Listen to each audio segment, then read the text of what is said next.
আচ্ছা, free fire এটাকে নিয়ে যতই বলি ততই কম। তবে একটা জিনিস তো সত্যি, এটা মানতেই হবে যে ফ্রি ফায়ারও একদিন থাকবে না। আর যদিও থাকে, হয়তো আমাদের গেম খেলার সেই বয়সটা থাকবে না। এখনই তো দেখতেছি অনেক ছেলে নিজের ফ্যামিলির দিকে তাকায় গেম ছেড়ে দিতেছে। একদিন আমাদেরও ছেড়ে দিতে হবে। সবাইকে সবাইকে যে যতই বলুক আমি গেম ছাড়তে পারবো না, সব করতে পারবো, আসলে আমাদের ছাড়তেই হবে। এখন না হয় আমরা সবাই গেম খেলতেছি, অনেক কিছুই করতেছি, তবে একদিন এমন দিনও আসবে আমাদের বিয়ে করতে হবে, নিজের ফ্যামিলি দেখতে হবে।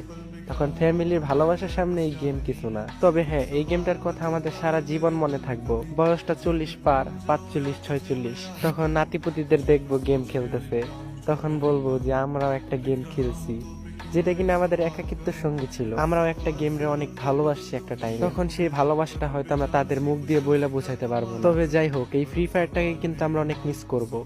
ফ্রি ফায়ার নামটা শব্দ হলেও এর জায়গাটা